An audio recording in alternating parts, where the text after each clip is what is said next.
Assalamualaikum warahmatullahi wabarakatuh.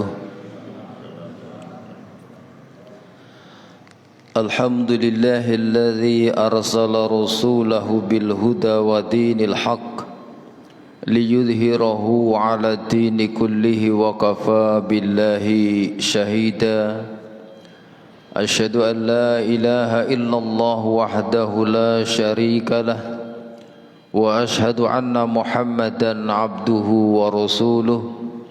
Allahumma salli wa sallim ala Muhammadin wa ala alihi wa sahbihi wa man tabi'ahum bi ihsanin ila yaumiddin, amma ba'du.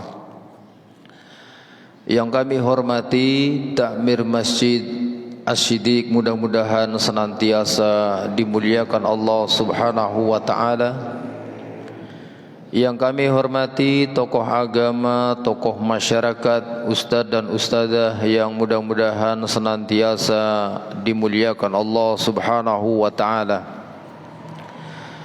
Yang kami hormati Bapak Ibu jamaah salat subuh dan jamaah pengajian rutin Sabtu pagi dalam pembahasan kitab Matan Abu Syuja, yang mudah-mudahan senantiasa dimuliakan Allah Subhanahu wa ta'ala.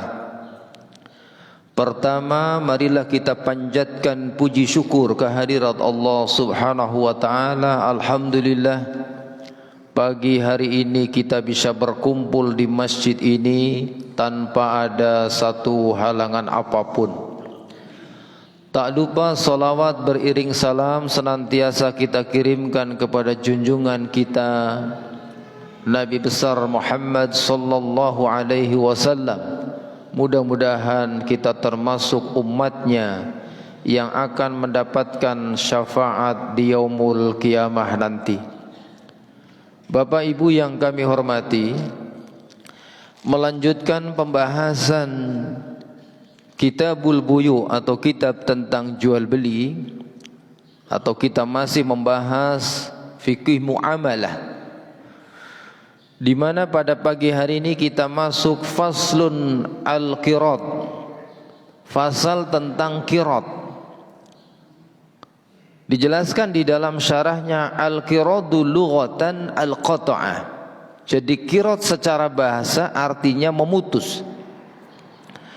Menurut istilah syara, qirat adalah aqdun yaqtadiya daf'ul maliku malan lil amili liya'mala fihi wa ribhu bainahuma.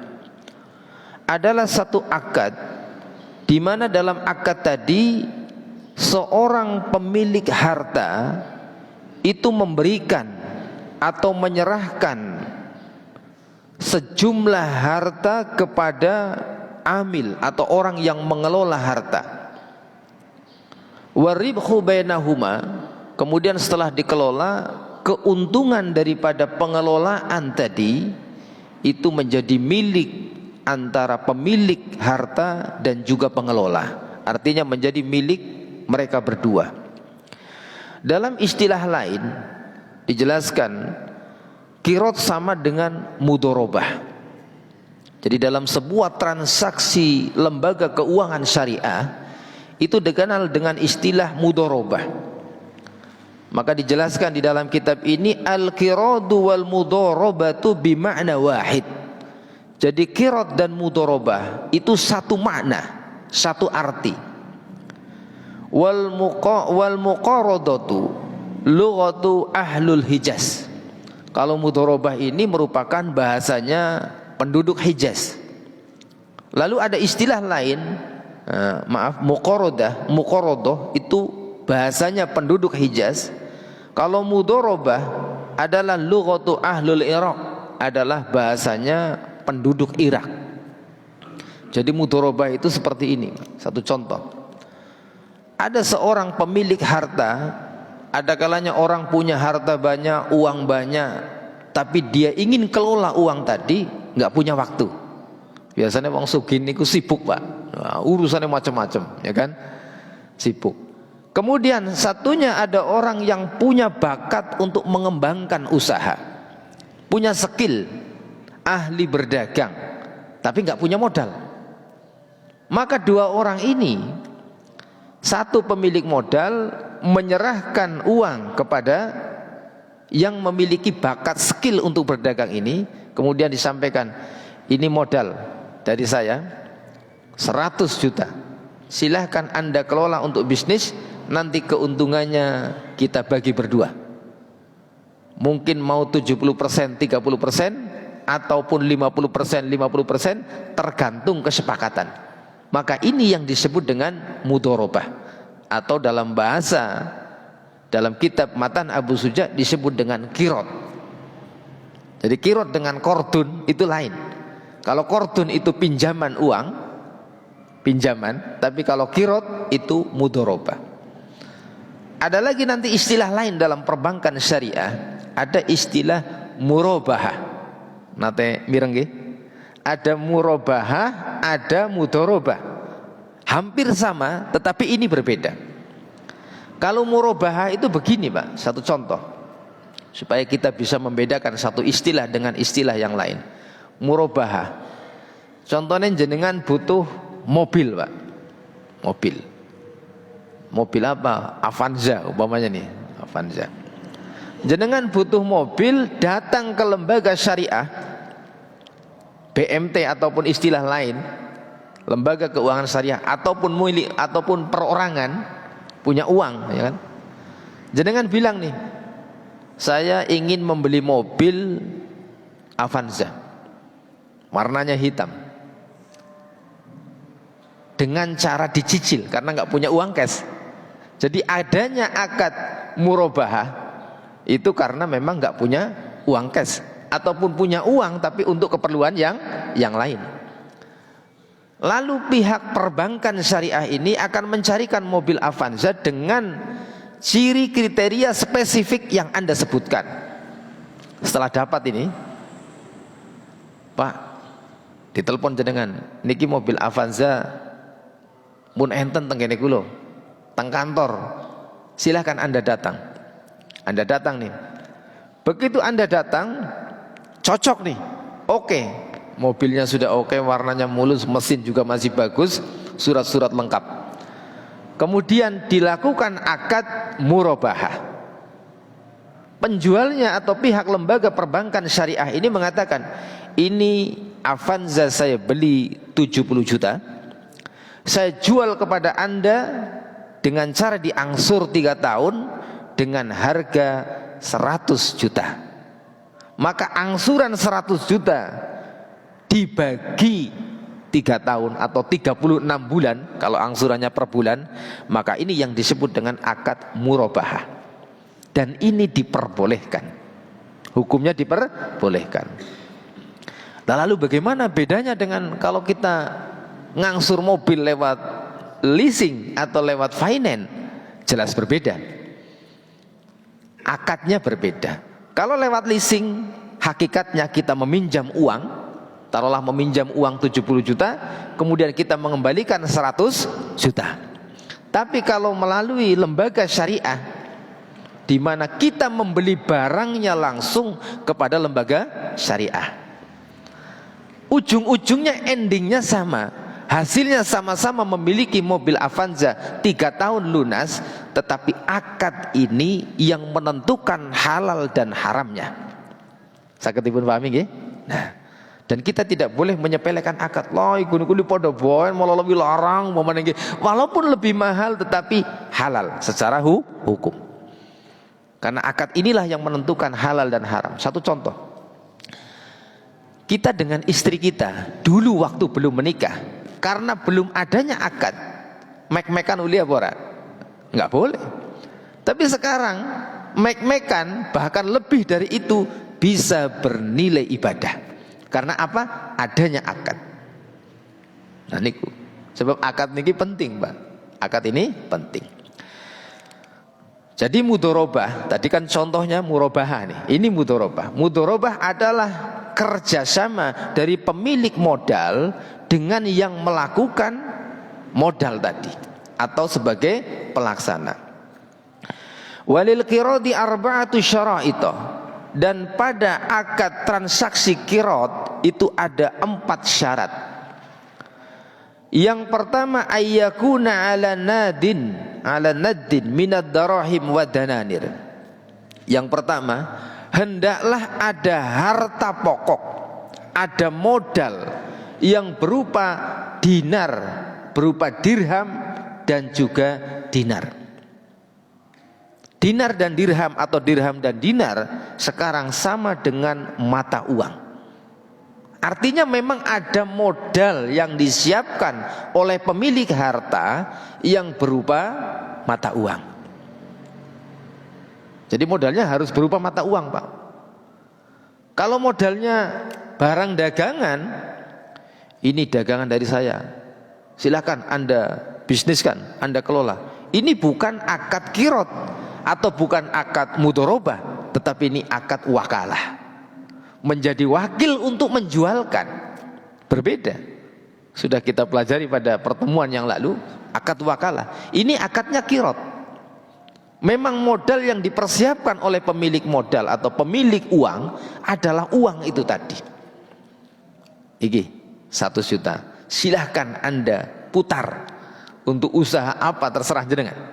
Atau mungkin, wah ini bakatnya bengkel ya, berarti kon usaha perbengkelan.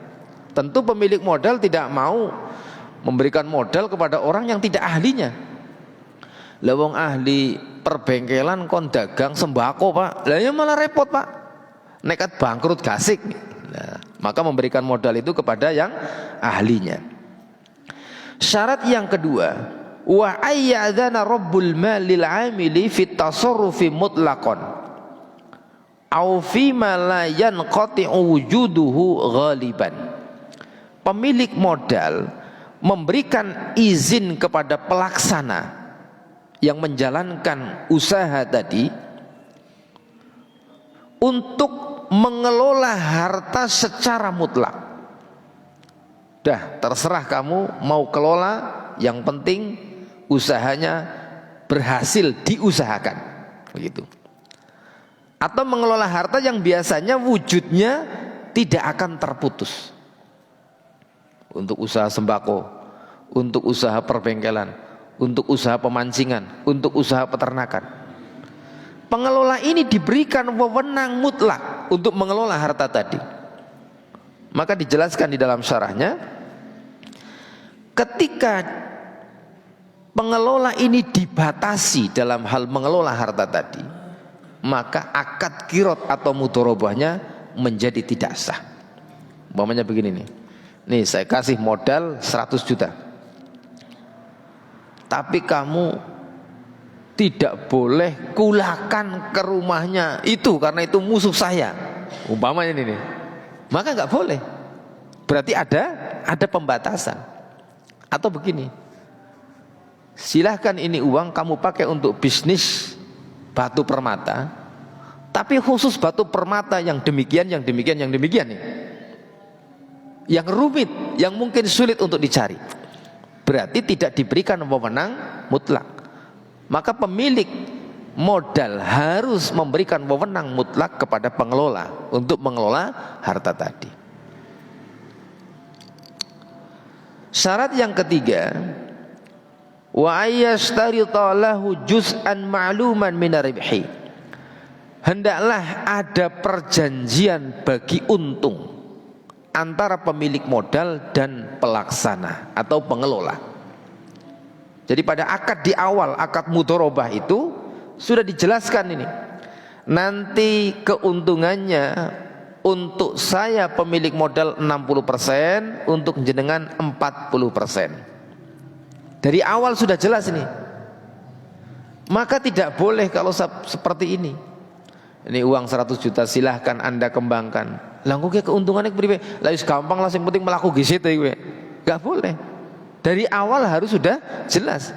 Langkung nek modelnya kayak gue, pelaksana sudah semangat nih. Wah, ini alhamdulillah wis gampang lah ngonyong diwe 50% paling ora li. Lah wong loman jebulan nih. Begitu wis untung, usahanya berhasil mung diwe 20%. Nah, akhirnya melekeso, Pak. Waduh, ngerti kayak kita bebek kayak orang semangat iki. Maka dari awal harus sudah disepakati bersama tentang pembagian keuntungan dari kedua belah pihak.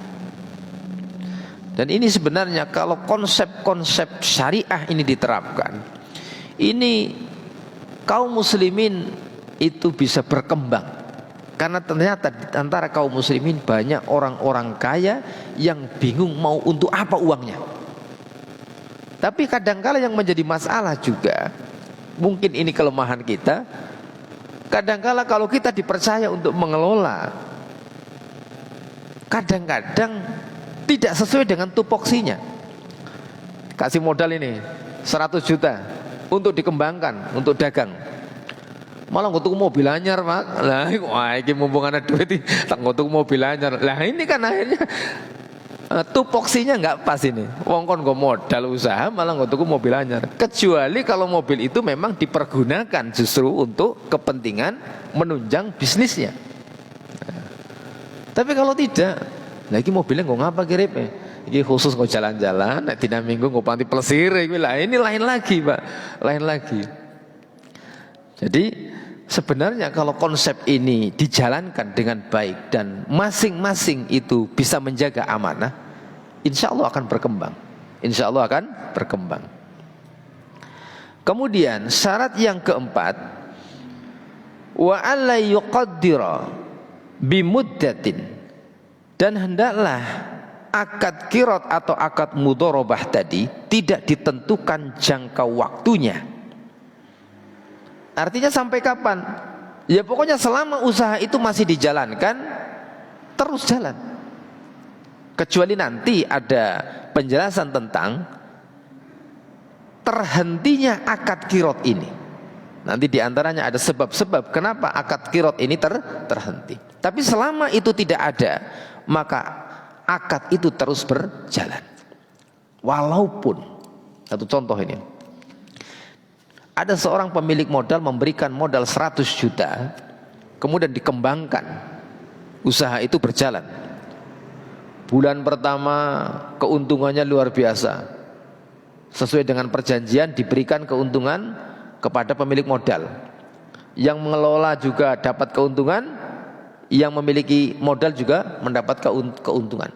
Ternyata dalam 1 tahun sudah kembali modal 100%. Ini pun nanti pada tahun kedua keuntungannya pun pemilik modal masih memiliki hak. Bukan berarti gimana wis balik modal ya wis jangan jangan orang nambah maning, enggak seperti itu. Akan terus berjalan. Akan terus berjalan. Ini akad mudharabah yang sesungguhnya. Kadang-kala ada akad mudharabah tetapi mudharabah yang ternyata akal-akalan, Pak. Nah, ini enggak boleh. Hanya akal-akalan. Memang mudharabah yang benar-benar sesuai dengan konsep yang diizinkan oleh syariat. Kemudian ada keterangan dalam kitab matannya, wala domana 'alal 'amili illa bi'udwanin. Dan pelaksana atau pengelola dari harta tadi, yang mengelola usaha tadi, tidak bertanggung jawab untuk mengganti atas kerugian perdagangan illa bi'udwanin, kecuali kalau itu karena kecerobohan, kecuali kalau itu dilakukan karena keteledoran dari pengelola tadi. Jadi dalam akad qirat ini, pengelola tidak ikut menanggung rugi. Tidak ikut menanggung rugi selama dia mengelola dengan baik. Satu contoh nih. Diberikan uang untuk modal usaha jual beli motor. Jual beli motor nih. Otomatis ada showroom. Ada showroomnya nih. Motornya dijaga, dirawat dengan baik. Malam-malam juga ditunggu supaya tidak hilang. Tapi ternyata qadarullah, malingnya lebih pinter. Malingnya lebih pinter, Pak. Jenenge maling niku kan kadang-kadang pinter niku. Diajak ngobrol ini malam-malam, diajak ngobrol. Enggak taunya terus temennya dari belakang ini bobol toko, motornya pada hilang 3. Kalau satunya 10 juta, sudah 30 juta kerugiannya. Kalau memang dia tidak teledor, maka dia tidak menanggung kerugian. Tapi kalau dia ceroboh atau teledor, maka dia menanggung kerugian. Jadi pengelola dia tidak menanggung kerugian. Siapa nanti yang menanggung kerugian? Yang menanggung kerugian adalah pemilik harta. Selanjutnya dijelaskan dalam kitab ini, wa idza hasala ribhun wa khusranun jubiral khusranu birribhi. Dan ketika ternyata terjadi kerugian, maka hasil daripada keuntungan itu dipakai untuk menutupi kerugian. Jadi seumpamanya nih, namanya usaha itu kan naik turun nih, kadangkala untung, kadangkala buntung gitu, kadangkala rugi, kadangkala menghasilkan keuntungan. Maka dijelaskan, jadi jika ada sesuatu, jika ada keuntungan dan kerugian, kala-kala untung, kala-kala rugi. Jika ada keuntungan dan kerugian, maka kerugian tersebut ditutup dengan keuntungan. Jadi keuntungannya berapa? Untuk menutupi kerugiannya terlebih dahulu. Bukan lantas nanti pengelola yang menanggung kerugian. Kecuali kalau memang pengelolanya itu memang ceroboh. Wong gena-gena bisnis showroom jual beli mobil bekas atau motor bekas, wengi-wengi orang ana sing jaga, ora ditunggoni jorna bae, tokone ora ditutup, Pak. Lah ini kan nekat nggih, nekat. Nah, karena kecerobohan. Kalau karena kecerobohan maka dia mengganti. Di dalam sarahnya dijelaskan, wa dalilu masru'iyatul qirat, dalil disyariatkannya qirat ini di antaranya adalah darabal Khadijah radhiyallahu anha bimaliha fi Syam, wa anna an-nabiy sallallahu alaihi wasallam, Nabi sallallahu alaihi wasallam daraba li Khadijah radhiyallahu anha, itu melakukan akad dorobah, mudorobah atau akad kirot ini kepada hartanya Khadijah, di mana dipakai harta tadi untuk berjualan pakaian, berbisnis di negeri Syam. Rasulullah dipercaya oleh Khadijah untuk mengelola bisnis Khadijah. Wal hajatu da'iyatun ilaihi, dan adanya hajah yang menuntut untuk dilakukan itu. Kalau harus modal sendiri, Rasulullah belum punya modal, maka Khadijah radhiyallahu anha sebagai seorang yang kaya, dia istilah sekarangnya bisnismen, saudagar, dia memberikan modal untuk dikembangkan usaha berjualan di negeri Syam. Ini diantara dalil yang menjelaskan tentang akad qirat ini. Kemudian arkanul qirat, rukun-rukunnya qirat. Dijelaskan yang pertama malikun, ada pemilik modal. Lah kalau akad qirat kok enggak ada yang pemilik modal, enggak ada yang punya modal, gimana itu mau terjadi? Lah sing awe modal siapa?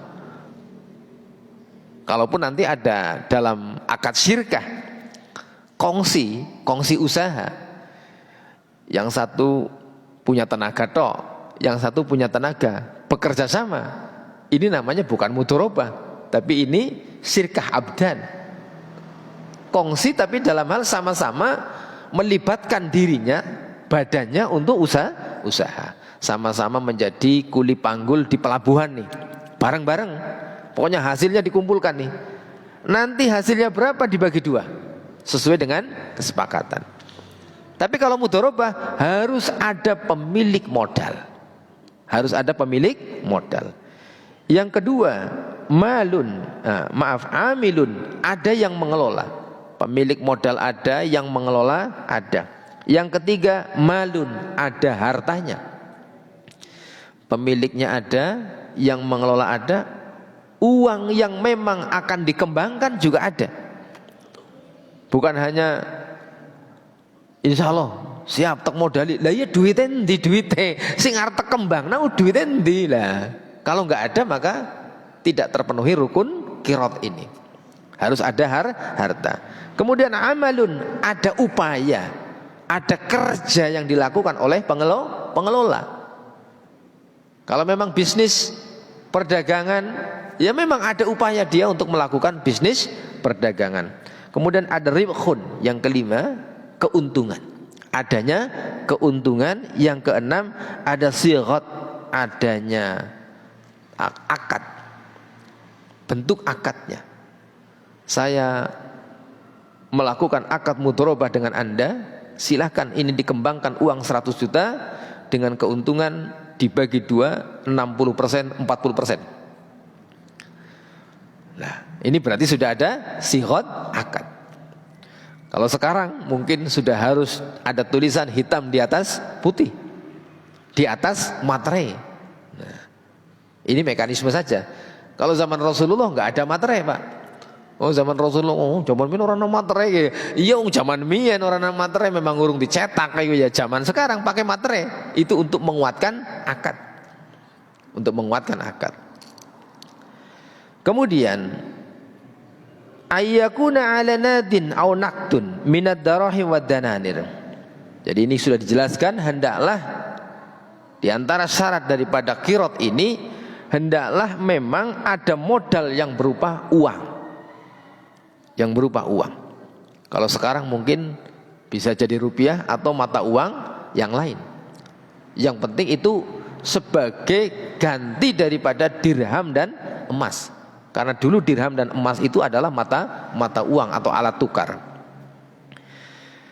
Kemudian dijelaskan,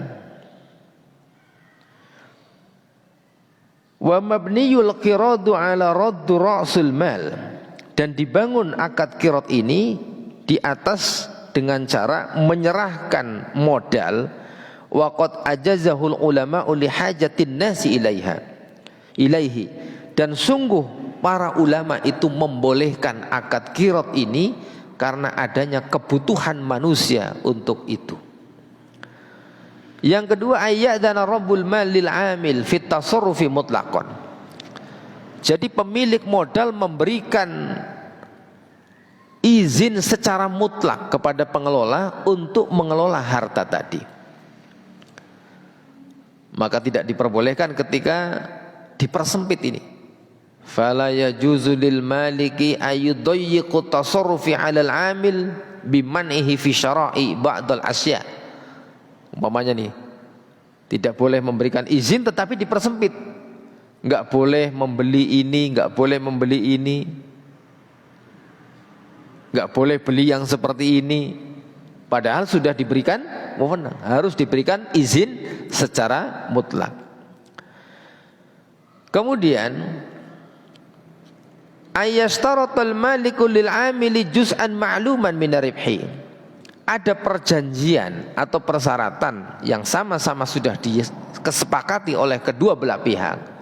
Bagi pengelola diberikan keuntungan yang sudah jelas sesuai dengan kesepakatan. Kalau 40% berarti 40%. Kemudian alla yuqaddiru bimuddatin, hendaklah tidak dibatasi dalam waktu tertentu.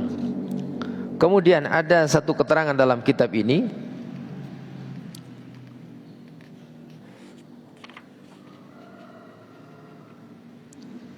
far'un intihai aqdul qirad bima ya'ti.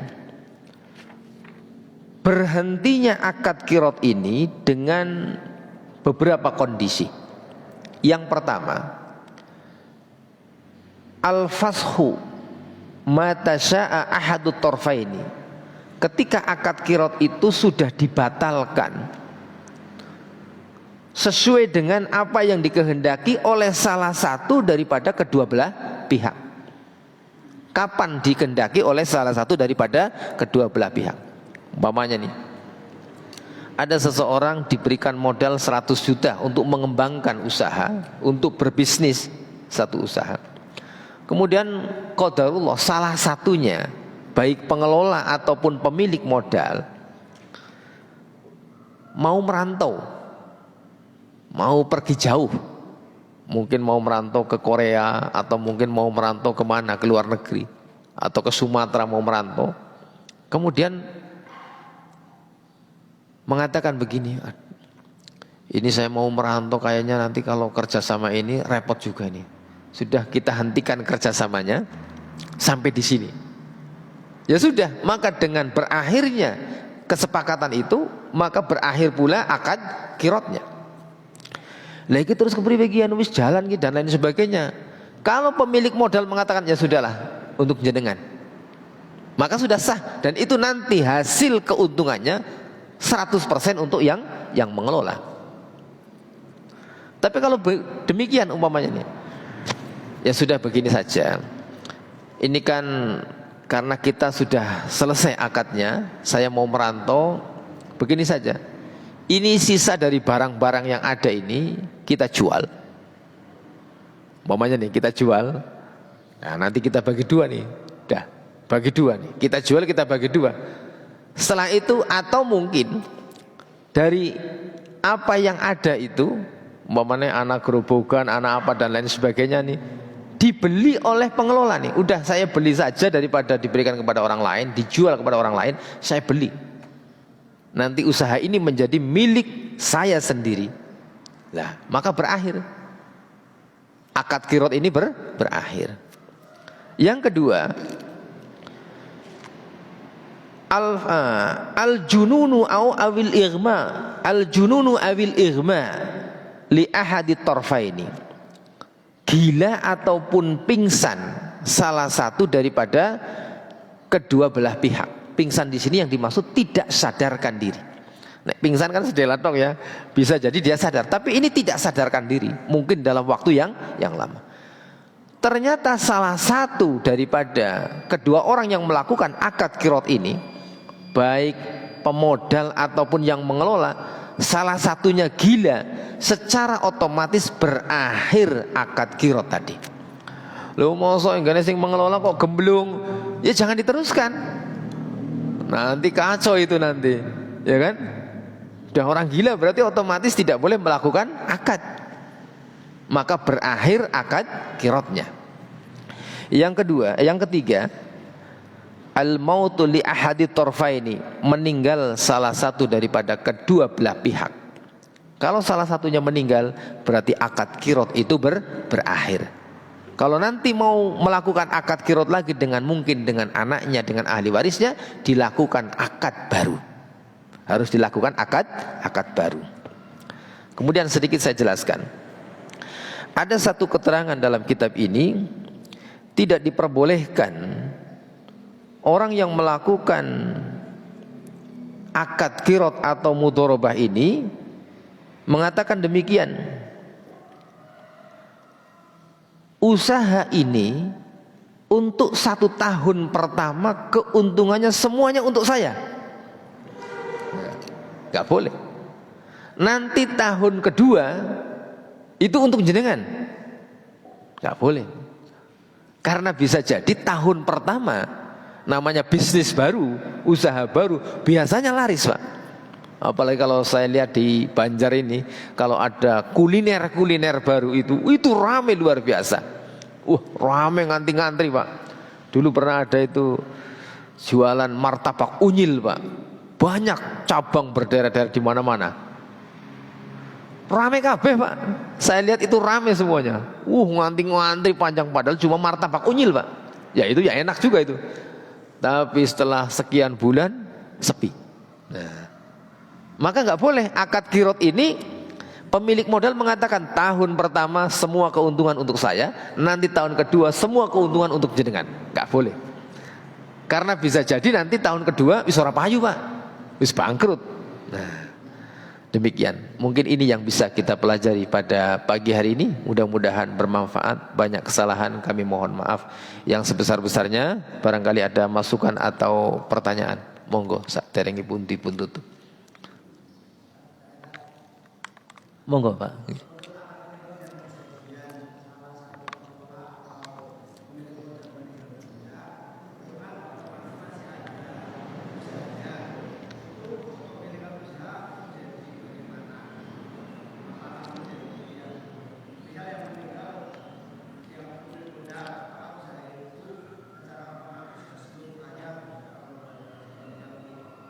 Nggih, nggih. Bismillahirrahmanirrahim. Yang meninggal taruhlah pengelola, umpamanya ya, pengelola. Kalau itu sifatnya robul mal, artinya modal pokoknya itu menjadi milik pemilik modal. Pemilik modal. Kalau itu sifatnya adalah sisa dagangan umpamanya nih, ternyata masih ada sisa dagangan umpamanya nih. Sisa dagangan itu kan bisa jadi itu yang dikembangkan dari keuntungan, bisa jadi. Jadi umpamanya itu robul mal, kembali kepada pemilik modal. Lah sisa dagangan taruhlah, pemilik modal mengatakan ya sudahlah untuk anak-anaknya yang mengelola, itu sah. Yang penting memang mengikhlaskan. Kalau nanti mau dibagi dua umpamanya sesuai dengan kesepakatan, maka diperbolehkan. Tapi yang terpenting modal pokok ini masih menjadi milik pemilik modal. Pemilik modal. Jadi umpamanya satu contoh begini nih. Taruhlah satu contoh nih. Jadi pertama nih, uang 100 juta ini untuk beli ini. Modal yang sifatnya itu modal tetap. Nah, modal tetap itu kan ada etalase dan lain sebagainya. Maka ini menjadi milik robul mal. Wallahu a'lam bishawab. Nggih. Wonten malih napa mboten? Ya, monggo Pak. Nggih. Bagaimana jika pengelola modal itu menggunakan modal tersebut untuk transaksi ribawi atau horor gitu. Nggih. Tentang syariat apakah akad horor itu akan batal kan? Bismillahirrahmanirrahim. Umpamanya diberi modal, kemudian sama pengelola dipinjamkan lagi umpamanya ya. Dipinjamkan, daripada repot-repot nggo dagang iki nggo urung karuan untung iki tak silihna bae kok 1 juta dadi 1.200.000 umpamane iki. Lah, maka otomatis batil. Apalagi kalau itu diketahui oleh pemilik modal. Diketahui oleh pemilik modal, wah kok dagang malah dagang duit iki repot ini. Maka secara otomatis tidak sah karena memang pengelolaannya pun sudah tidak sesuai dengan ketentuan pengelolaan yang diizinkan oleh syariat. Wallahu a'lam bishawab. Cekap nggih. Bapak Ibu yang kami hormati, demikian yang bisa kita pelajari pada pagi hari ini. Mudah-mudahan apa yang kita pelajari bermanfaat. Banyak kesalahan kami mohon maaf yang sebesar-besarnya. Ilahuna wa ilal liqa fil awqatil akhir insyaallah. Subhanakallah wa bihamdika asyhadu an la ilaha illa anta astaghfiruka wa atubu ilaik. Assalamualaikum warahmatullahi wabarakatuh.